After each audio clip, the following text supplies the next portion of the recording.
Hi, everybody. It's Eleanor Pryor, and today I'm hanging out with my Twitter crush, Justin Brooke. I got to meet Justin, well, not even really because my legs were too short to actually get over there to meet you because your session ran out, and I was trying to get to the stage fast enough, but there was like only one question left, and I was too short, and running is not good for me. But anyways, so I got to listen to a session that he was a presenter at ASM's event, and it was all about Twitter, my first love. And after I listened to your session, it reminded me why I'd fallen in love with Twitter to begin with. But it also opened up this whole world of possibilities that I didn't even really, I knew were there, but I didn't really understand or grasp how awesome they were. So, Awesome. I'm glad I could reveal all of that for you. yeah, so that's why I was like, oh, immediately I was like, oh, new Twitter crush. I tweeted out to you, said you were my new crush. And ever since then, I was like, okay, so let me see if I could figure this out. But which was really cool because in the whole session, you actually walked everybody straight through the whole steps of doing a Twitter ad, which is really neat too. So there's no questions asked. So why actually my question to you is, are Twitter ads, Facebook, LinkedIn, out of those three, or any other form of ad online that you can do, what is your favorite ad place to do ads? Um, my favorite place to do ads, you said there was three, but my favorite wasn't in those. My favorite is email ads, being able to buy email ads inside of other people's newsletters. The bigger, the better. I like to buy email ads in newsletters that have 1 million, 2 million, 5 million people, because for me as an advertiser, it's like the last true medium of advertising where I write a real advertisement and it goes out to all these millions of people, and then I directly see how many people come from that ad and convert or don't convert. Uh, that is my favorite, and it's a massive amount of traffic you get. The only problem with it is it's not a consistent traffic source, because you buy the email, it drops to the list, and then you get a rush of traffic, but then it starts dying out as, people aren't going to reopen the email. So and that's why I like to use retargeting along with it, because then you get that massive rush of people, and then you're retargeting them, and so now you're following them all around the web, and that kind of gives you a steady flow of traffic. It evens things out. So that's my favorite thing to do. But coming up in a close second is native advertising, or what some people call social advertising. I just call it advertising my content. I know that the content I create people like, and I know that it creates sales because they're like, oh man, this blog post was good, I want to buy this guy's products. So I just spend more money to get more people to them.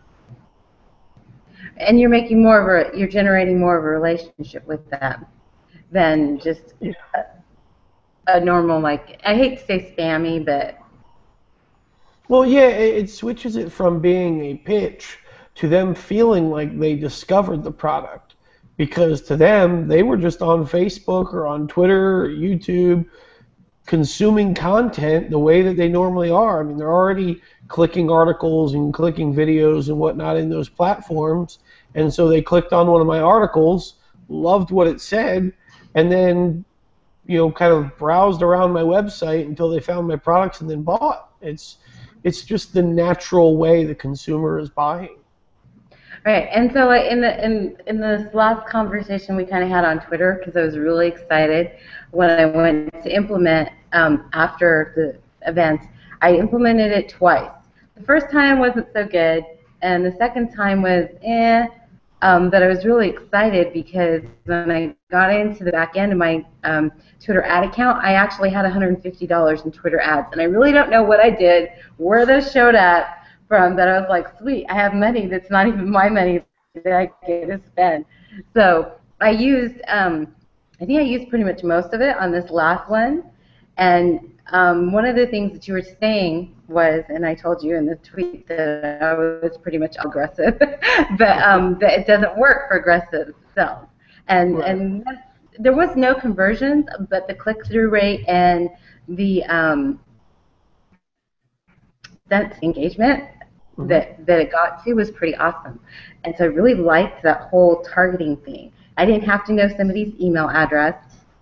So do you want to speak on to, about that, because that is so cool? Yeah, it's really not.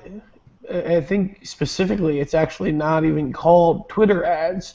It's called promoted tweets, and that gives us evidence as to how Twitter wants us using it. They want us promoting our tweets. They don't want us just advertising our sales pages.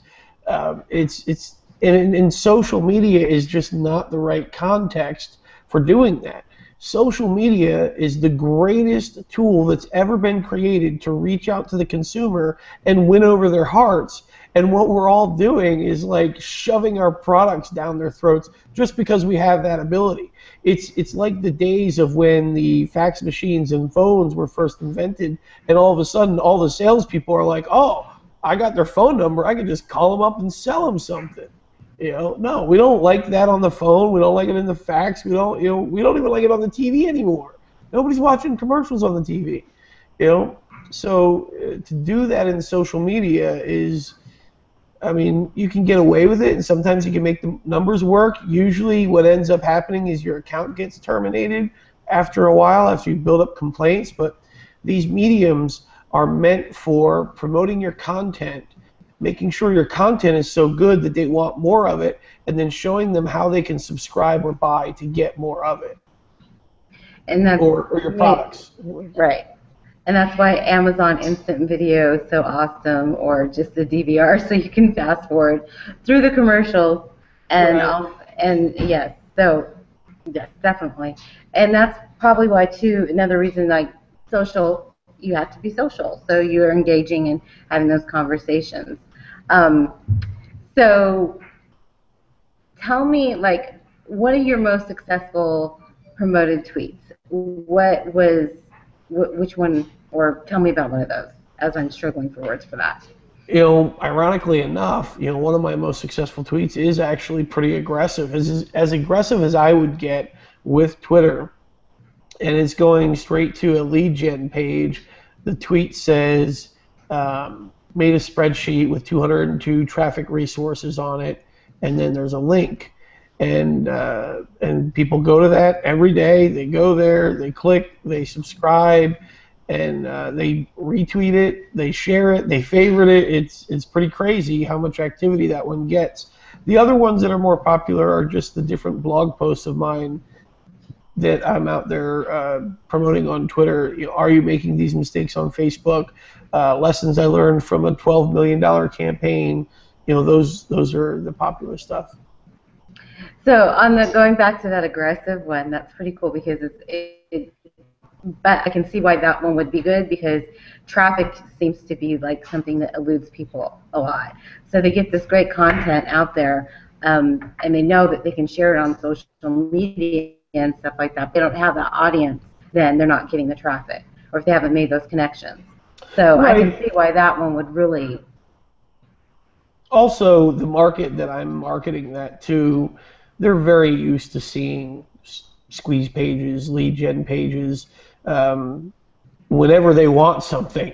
It's always leading to some sort of squeeze page or opt-in page. So they're very used to that. If I were going out to the normal consumer, not that internet marketers aren't normal, but Are you sure? yeah, yeah, maybe they're anything but, right? Um, so anyways, they're just they're very accustomed to that practice, where going out to the average consumer, they would be like, well, I don't want to, I thought you just said you had a spreadsheet. Give me the spreadsheet. Don't make me opt in here.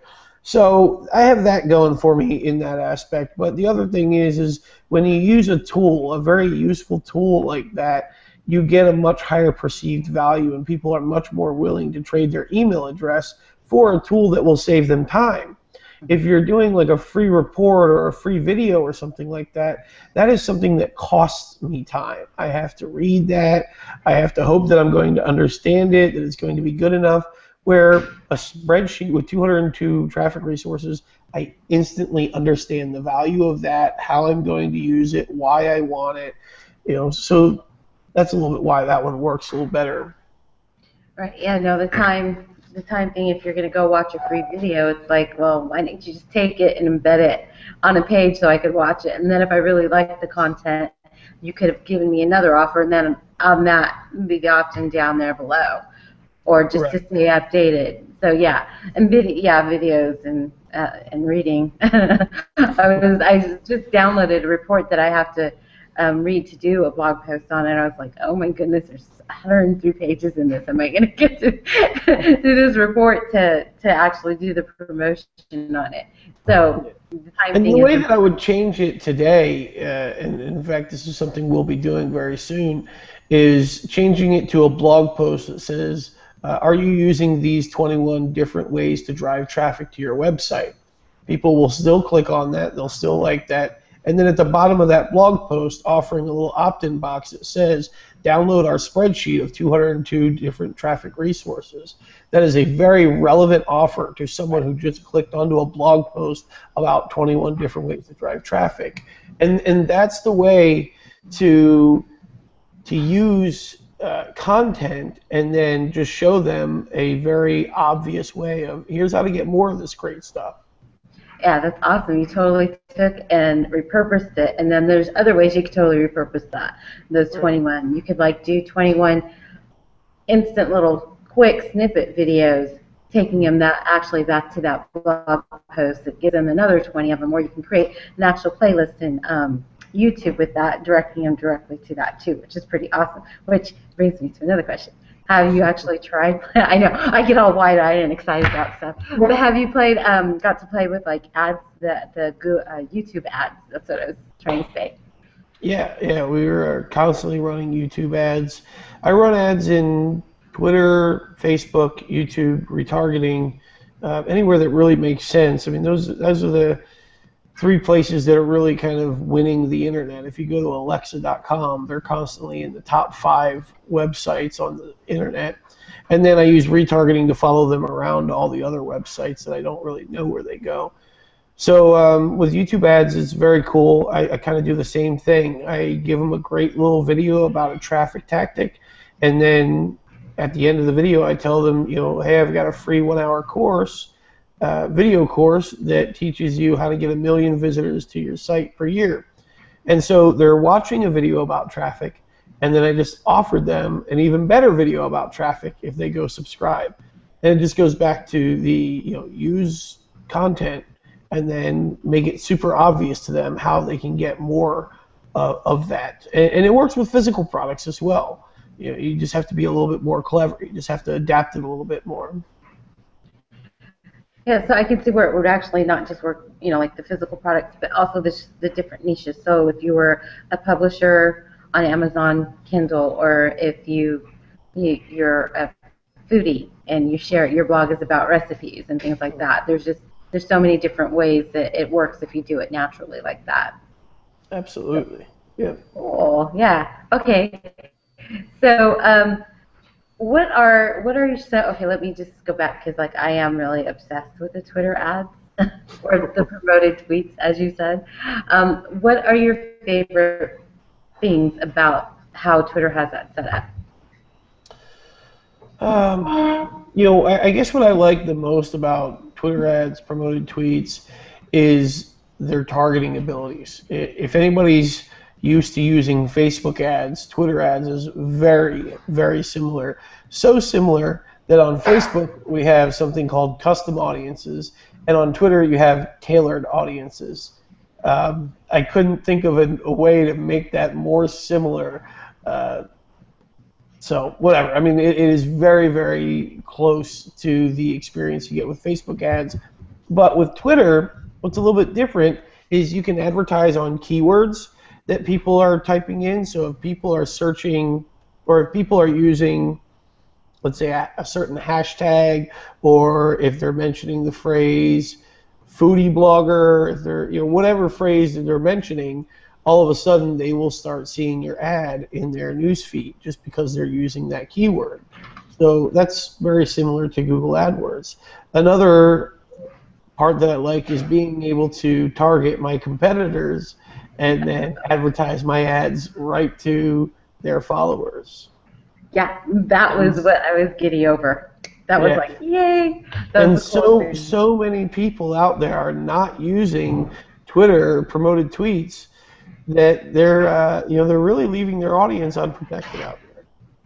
Yeah. So going back to the ad that I did, and I did take into account what you said because I knew it probably wouldn't convert because I was being aggressive. Um, but there was this convention that was going on based around this whole topic, which was around Amazon. Except for it was on the retail arbitrage side of Amazon. It was CES too, just this past week in Dallas. And so there were a lot of the names, the retail arbitrage people names that were going to be there, and I targeted those different names. And I think I'll have to look really quick when after I stop talking and you start talking, but it was pretty. It was I know that people saw it, and it actually drove traffic to the site. Except for I didn't check on the traffic, but the the impressions and the engagements, I was just like, I've never seen that with Facebook when I've tried to do a Facebook ad. And total disclaimer, I suck at Facebook ads, no matter what. So it's like, and let alone the fact that I don't have people's email addresses and using software to scrape to find people's email addresses. It's just like, forget it. So it was the whole Facebook ad versus doing a promoted tweet was just so much easier to do the promoted tweet. It is. It's a much easier interface to work with. And Facebook has so many options. It's kind of its strength and its weakness at the same time. It can be very overwhelming for someone to create a Facebook ad. Where in Twitter, it's you kind of just fill in the blanks and you're off and going. Right. Now, the only thing that you can't do just yet, and I saw that they were working on this, or they might have just been letting certain people have this, and I'm wondering if you have it, is the capability to do a promoted tweet with a video. No, I haven't seen that one yet. I'm sure that there, like you said, that there are those options, and since Facebook has that option, they will. But there is the option to have a Twitter card, which would mean that you have your tweet and then you have a little image underneath, so you get a lot more clickable space. And whenever I've used the Twitter card, it's increased my click-through rate or my engagement rate, they call it, by 300% or more. So having that Twitter card really helps you stand out against all the other tweets, gives you a huge clickable area and a call to action in there, and then you can use an image as well as the text. So they have that, and they also have lead gen cards. I haven't seen a video one, though. That would be great. Yeah.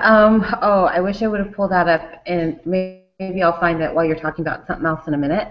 But the total that I spent on the ad was $94.40.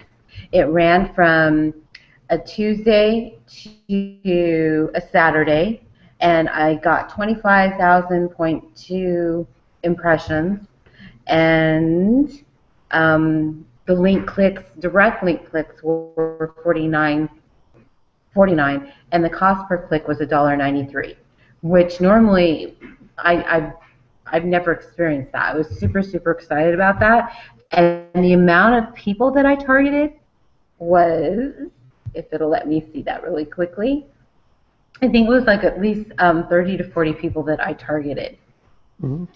There's a lot of room for improvement there as well. So if you were happy about that, there's a lot of room for improvement. You could easily be able to get your clicks under $1, and that would help out a lot. Yeah, and like I said, that was like my second time with that, which was pretty cool because the first time I didn't even spend any money the first time. I think I gave up really too fast. But I think this one was just because of the fact that the event was there. So, so what is, as far as like clicks for you? You said under $1. Is that normal? Under $1? Yeah, to get the clicks in the 60-cent range, 80-cent range. It is more expensive than some of the other ad networks. It's not more expensive than AdWords, So it really depends on what you compare it to, but it's kind of right in the middle, and it's quite affordable. It really depends on how good your ad is, though. So if your ad is not getting a good click-through rate, then they're going to charge you more per click so that they can keep making that money. If you're getting a really good click-through rate, then really they still make the same amount of money, but they just charge you less per click. To give somebody an idea of that, if you are getting 200 clicks and you pay, make sure the math is right, 10 cents a click there. What is the math on that? So it's like Don't ask me to do 200. math. Yeah, let's go with 50 cents then. That's a lot easier. So if you got 200 clicks and 50 cents, then that's going to be $100. And so it really depends on your CTR. Now, Twitter is still going to make its $100. So if your CTR is really low, and they're charging you, let's say, $2 a click, and you're only getting 50 clicks, they still get their $100 at the end of the day. But they reward you with a lower cost per click for having a higher CTR, because in their eyes, that means that the market likes your ad more. Okay. And that's what they want to do. They want to create ads that the users like. They don't want to piss off their users. Right, and so like the ad that you in the training that you shared, it was more of a conversational ad, and that you're excited about something and you wanted to share it with them. Yeah, Whereas versus you don't want to do something like limited time offer, buy my book now and save 25%. That is just going to rub the Twitter community wrong. Right. You might be able to force that to work with the right numbers, but for the most part, that's going to be a dying play all day long. What works better is using something like, I'm so happy that my book is out, people are loving it, check it out, get a free chapter here. Yes, something like that. And that's natural. That's natural to the Twitter environment, and that's what they're used to, and that'll get you a lot more engagement. Now, obviously, that was probably not the greatest copy, but I can't really just come up with it on the fly on video.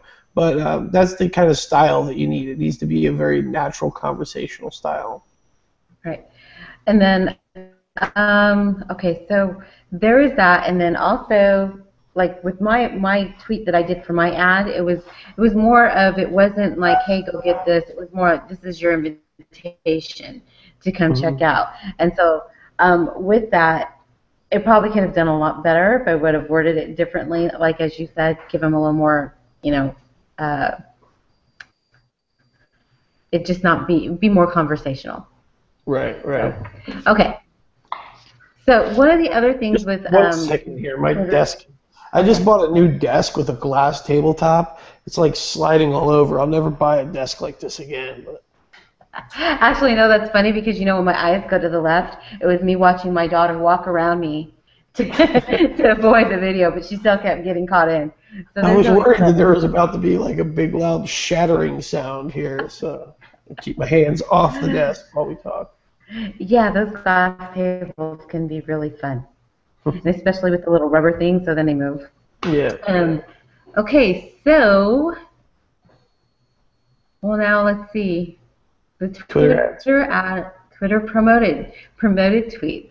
Okay, and then, so you were having a conversation earlier today in Facebook about that, not about Twitter promoted tweets, but about how the ads and everybody, what would be your best practices for people to not, or best tips so for people would not find themselves in a situation to where they screwed up and lost their accounts, other than, not following the rules?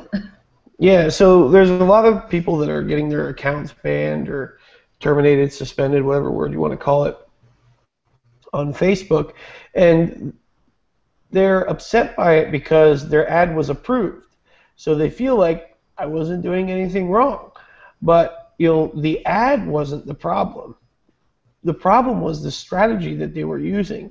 So they're creating this ad that is promising some, learn the one secret to whatever. So it's promising some secret or some exciting piece of information.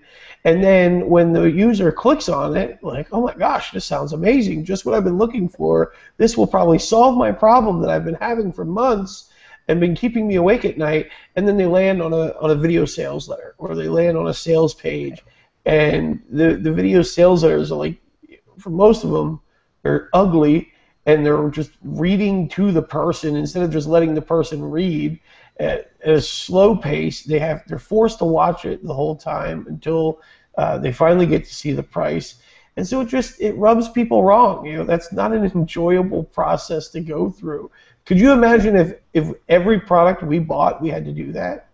Could you No, imagine and if grocery stores did that? Like, yeah, no, we wouldn't be happy campers. Or in a couple of those ads that you're talking about, a lot of them are like the secret ingredient that you need to lose this, and then you get there and you're thinking, oh, I'm actually going to read a blog post, or because I've clicked on a couple of those too myself, thinking, oh, I'm going to find out about X, Y, Z, and then it ends up being a whole pitch instead of. So yeah, I can see where, but I should know better, right? That's what's happening, and I'm being put into a funnel. yeah. So And so the solution to that is still create the secret ad or the exciting ad that's offering a piece of content, but then give it to them and then tell them how they can get more. An example to use for a physical product would be something like, let's use creatine powder for an example. So the ad would be, one secret ingredient to help you bulk up your arms, and then the ingredient is creatine. Now, again, obviously, this is probably not the greatest campaign under the sun. It's an example. So they get to the blog post or the video, and it's talking about the benefits of using creatine and how that will help you bulk up and get stronger. And then just below that, you then have your ad for the creatine that you sell, or you have a lead gen box that says, we reviewed the top 10 brands of creatine. Find out which one won our review, and so then they opt in for that, and then maybe the number one that you reviewed is your brand, and so that's how you do it. You gotta, if you're gonna offer them something, give it to them, and then if you want to make a sale or a lead, show them how they can get more of like what you offered them by subscribing or buying.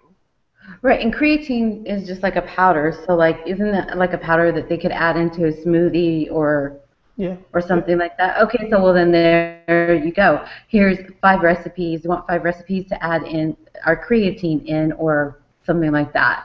Yep. Yep. An idea. Yeah, and then you have ads for your creatine right down the sidebar there. So, Yeah, that works perfect.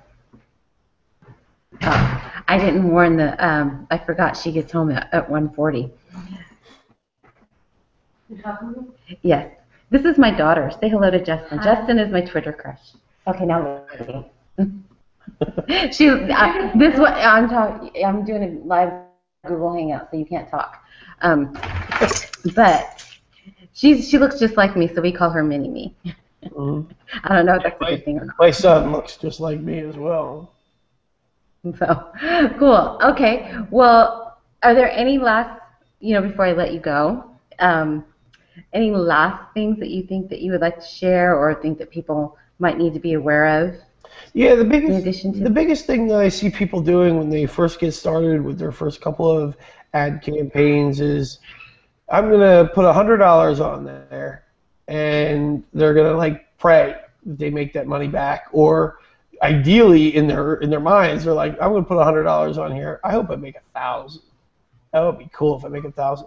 But the reality of what really is going to happen is you're going to put that $100 up there, and you're not going to make money off of that first spend. What you're going to do is you're going to learn that when I target these type of people and I target these type of people, this one works, that one doesn't. This ad got a good response, this ad didn't. So when you first start your campaign, you should have as many ads as you can, targeting as many different people as you think might buy, and then you're basically investing in what works. It's like being able to go down to the store and buy a bag of data, and inside that bag is the data that tells you these are the exact settings that will create a profitable ad for you.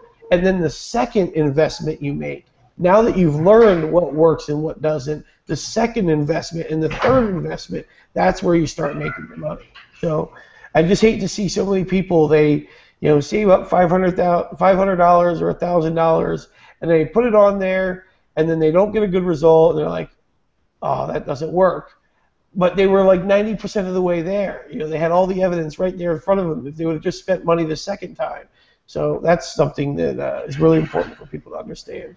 Right. It's like that picture that you always see of people quitting just before they're picking at the wall and they almost found the gold right. stores, Yeah. and they walk away. But that also too kind of goes in play with anything you learn online too, because just because somebody tells you, okay, you need to go grow a list, and then you put an opt-in form out there and you don't get any opt-ins. Well, it doesn't mean that you failed at building your list. It just means you still need to keep trying, keep putting the wheels in motion. So, and then that's the other thing too with everybody. And I'm not saying they're bad people or anything like that. They're sharing their case studies and they're sharing their numbers. But what people aren't taking into account of is that they actually did do what you said. They did put their money there. They did test it, and they did learn what was working. Now, just because they're sharing it with you does not mean necessarily it's going to work for you just because it worked for them. Right, right.